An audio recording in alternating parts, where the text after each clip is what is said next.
Hi there. In this video segment, we'll be working with a Cyvex lat pull-down machine. Now we've covered in one of our previous videos the row machine, which targets the same muscle groups or similar muscle groups as this machine that we'll be targeting, the lat pull-down, but in a sagittal plane of motion. This here is going to be done in what we call a frontal plane of motion. We're going to be working from the up position downwards and vice versa, targeting not just the lats, but also muscles of the upper back, mid back, even into the lower back, and parts of the shoulder and the shoulder blade themselves. Now this works a tremendous amount of muscles. It's one of the most critical machines that we have here as far as our selectorized pieces go, just because of the ability to improve shoulder function. Now one thing a lot of folks don't really think about when they're utilizing their shoulder is the functionality of the shoulder blade itself. So I'm going to show you here how we can integrate that shoulder blade, think a little more about it, have more intention as far as its utilization goes, making sure that we have a nice rhythm between the shoulder and the shoulder blade so that we can create more shoulder stability and strength.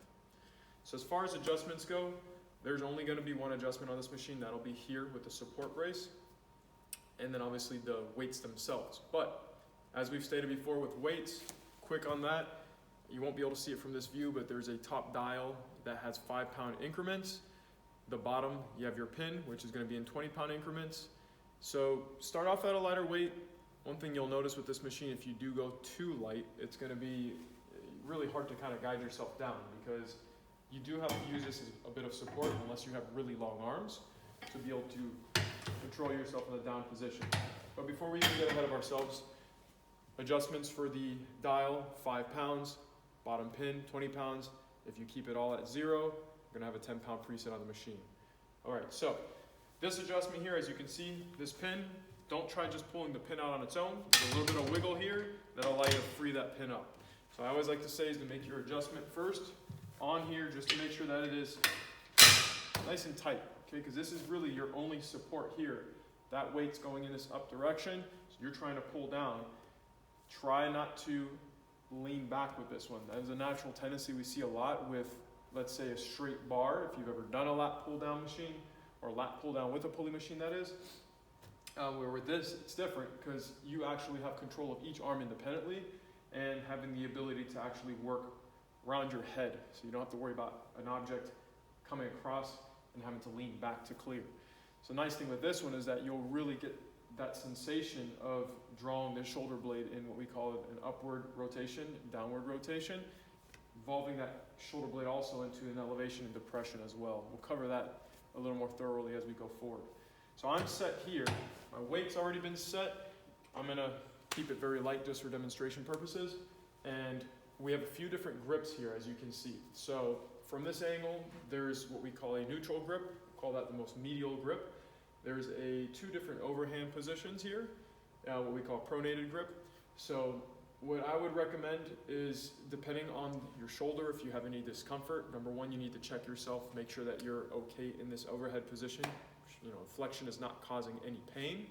And once that's cleared, then we can go ahead and commence. So as far as starting off, what we'll do is we'll cover the neutral grip. I'll explain the differences versus the overhand grips.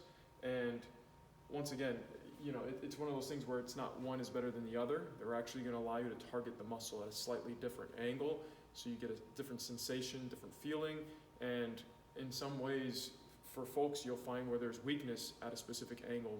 It's hard to specify and say exactly where this would be relevant to, you know, life outside of here, but you know, when we think about the functionality of the shoulder itself, having the ability to come overhead, having the ability to be able to pull and move through the different planes of motion, that is critical. That will be what transfers over to daily life.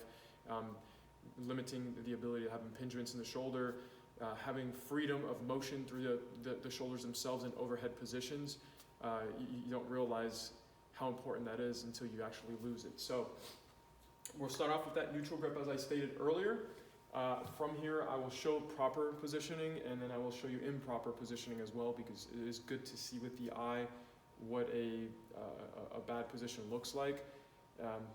It's really easy to do here. So let's go ahead and set it on. So what I'm going to do is, I've already set my position as I stated earlier. We're going to grab from the top here, and then we're going to use this to kind of help us descend.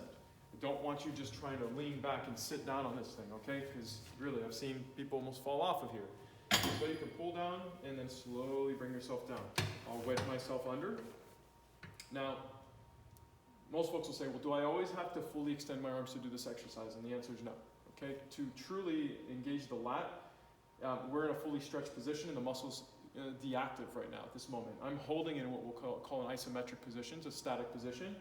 It's there, helping to hold this weight, but as far as the contractility of the muscle goes, you can actually start that exercise right about here. So if I were to just work this plane of motion, or this actual range of motion that is, this is gonna suffice. You don't have to go all the way up, but I'm not saying not to. That all depends what you're looking for as far as the sensation goes, but for the demonstration purpose, we're gonna just go through full ranges of motion. So what I want you to think about here is trying to maintain an upright position. The machine, the direction of force will always be the same, so we really don't have to adjust our body's position. You do not need to lean back. As I lean back, take a look what happens. The weight starts to pull down, right? And I'm not even using my arms there. That's just me using my back, and I'm leveraging, basically, my weight. So, staying in the upright position or in a slightly forward position, that depends if you actually have the range of motion through the upper part of your back and your shoulders themselves. You're going to go ahead and slowly imagine you're pulling your elbows down towards your sides. And I want you to think about squeezing at the end of it. Try to hold that position and stay nice and tall through your chest. Now when I say tall, that doesn't mean hyperextend your chest. It just means don't collapse. And this is the first thing you'll normally see. Folks will pull down, and what they'll try to do here is to get a little more motion, they'll squeeze down and they'll actually round their backs. Now as you can see, my shoulders aren't moving anymore, but the device is actually still moving through the arms. I'm working through my spine here, right? So try to stay away from that. Keep your body upright. Pull that midsection in so you're staying active through your trunk, and draw those elbows down to your sides. Almost like you're trying to pin them next to your ribs there. Nice and slow. So there's another thing we can cover here. You see I have my hands actually wrapped around here. My grip is going to be with my thumb. I can actually release that if I wanted to and go into what we call like a false grip. Put my thumbs on the top. For some folks that actually have arthritis in the thumbs, they're not able to wrap that thumb around. So hook on like you have claws, right? And pull down. Your exercise is still doable. Nice and slow. So that is the neutral grip position. When I come out, you'll see me, I'll kind of scoot back just a little bit so I can use my legs a little better than being pinned under here. You can actually pull down and slowly bring yourself up with it. Or if you're strong enough, you can just stand right up, okay? But try to do this controlled. You want to make sure that you're not, number one, letting go of this thing. You actually see some folks come from here and they'll just let go. You got a machine making a lot of noise, and you don't want to do that. It's actually not good for the equipment either. Okay, so we've covered the neutral grip now. And just to reiterate on the anatomy, as you saw, pulling through the arm, the connections here are going to be, envision this, all right? And I'll explain this as we go into the next one. The lat, back through here, all the way through parts of the scapula, mid-back, and even parts of the upper pelvis. We've talked about this in the row, as we did in one of our previous videos, but as you can see, being that this is done in a different plane of motion, our frontal plane of motion, those muscles are going to actually be targeted very differently. And now, and I like this one because people think about this exercise as opening up, right? They feel like they're opening up their chest or improving their range of motion as well. You might notice that. You're actually involving a lot of those upper back muscles. Getting some motion of that spine, it really feels a lot different than many of the other back exercises that you can do out there. Okay, so back to the overhand. I'm already set in position. I'm going to come on down. Now here you'll notice something different. We have what's called a pronated grip, that's an overhand grip, versus the neutral grip which we did earlier. And the arms have the ability to sway out here. We saw this in one of our other machines, our chest press machine that is. Now, if you don't like this, come talk to me. There's a way to lock these arms in position. I won't show that here in this video, but there's a different place for that, and I'll explain that, once we speak in person if you are in question about it.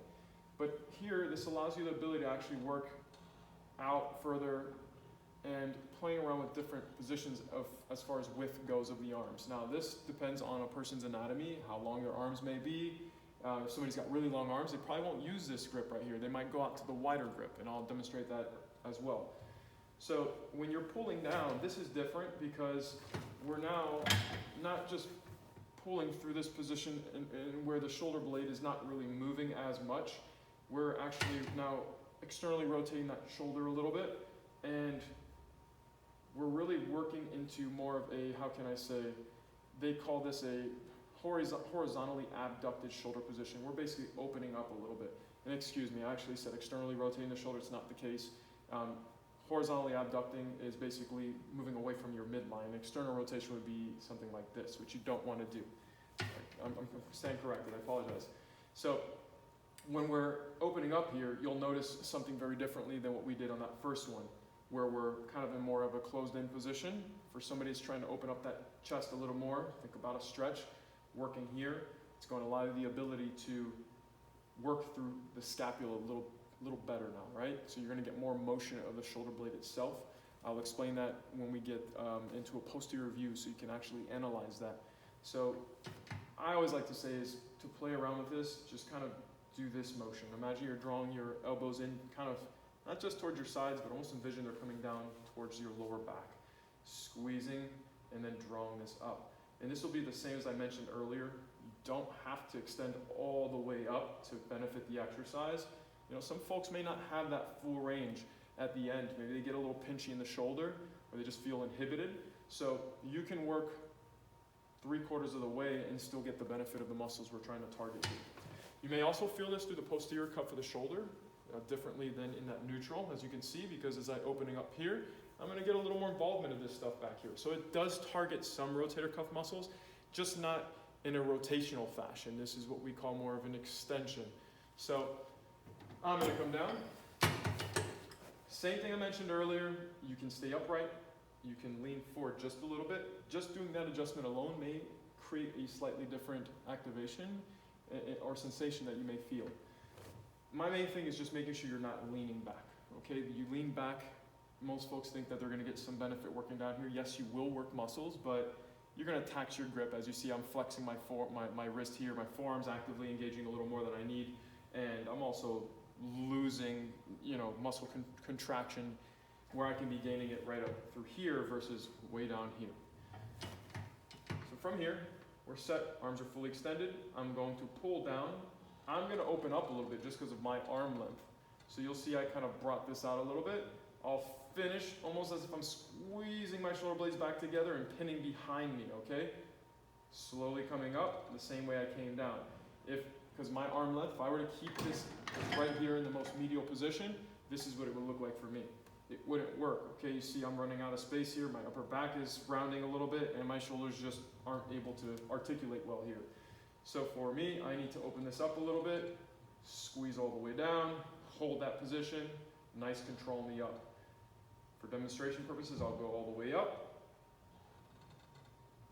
Nice squeeze, finish and hold, control on the way up, trying your best not to lean back. Now, same thing. I had my thumbs wrapped around. If you choose to, or if you need to, go with a false grip. Okay, there's nothing wrong with that. Understand there are some limiting factors here.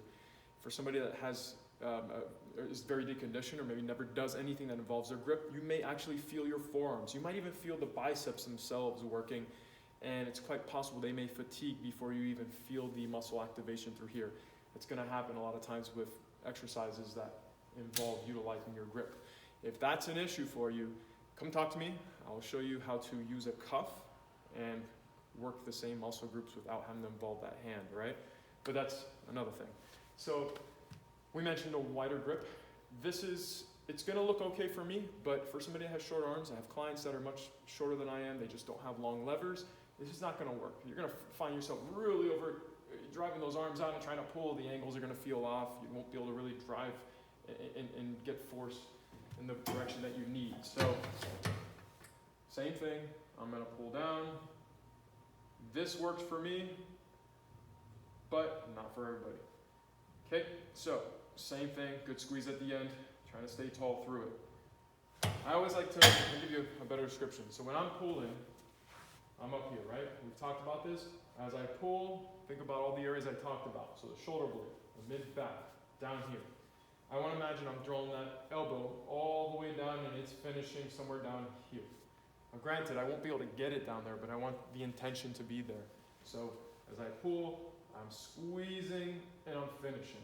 You'll see the motion of that shoulder blade, right? So we'll actually take this to a posterior view. I'm going to show you those 3 different orientations of grips.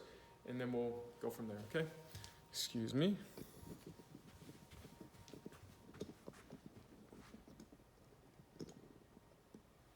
Okay, so we'll cover the neutral, the overhand, and the wide grip. I won't talk much, just so you can analyze and see it. I want you to really pay attention to the shoulder blades themselves. Think back here, okay? Set already. Let's come to that neutral grip first.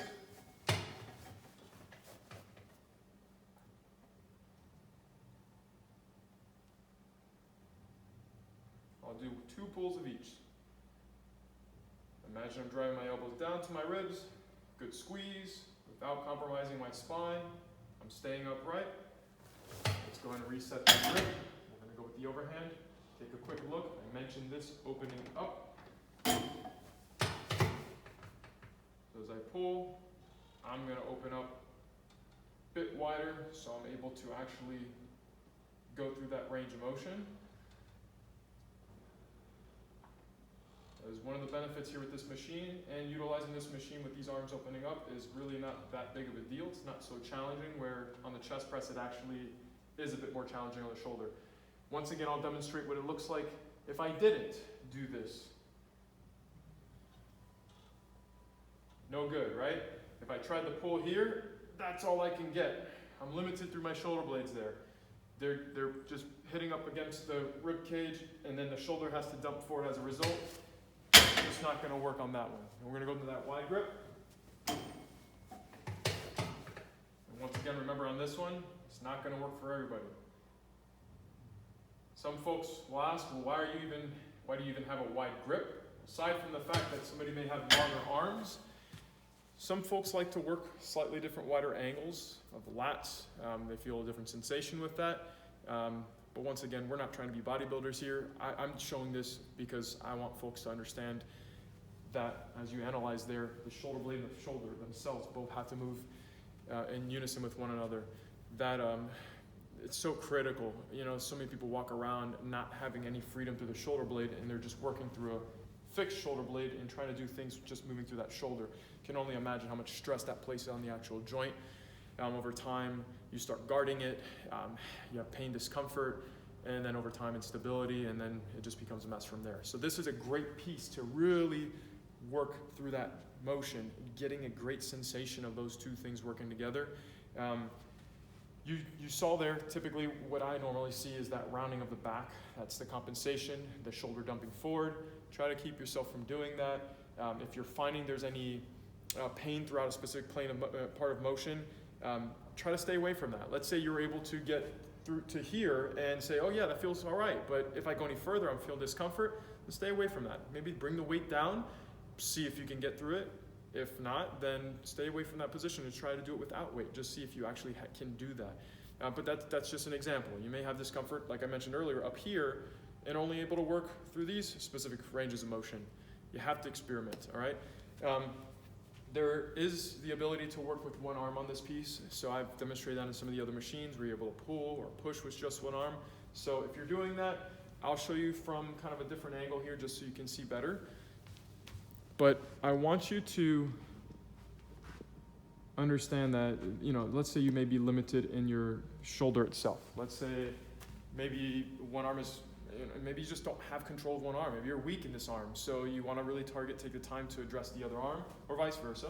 So I always like to make sure that, and like we're going to use this overhand grip as an example for this. This could be done with either grip, but you're going to always have some support. That's important. Having both arms working together, they're going to help create balance together. So where with one arm, if I'm pulling, I may be leaning or throwing my body out of position, right? So keep your body upright, nice and tall, and just try to work through that motion.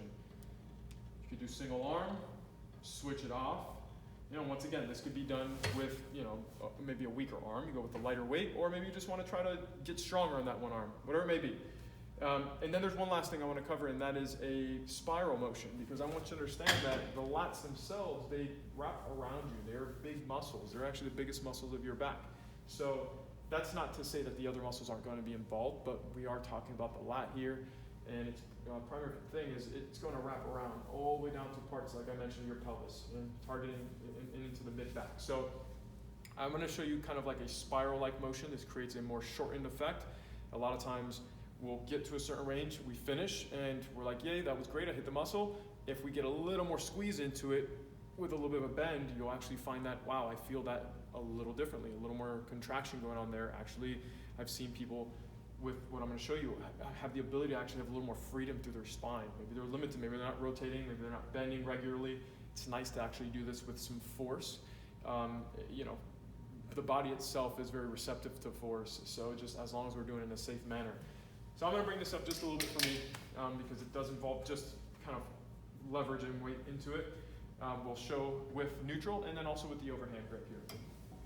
I do still like to use support, so I can hold here, up here, wherever it may be.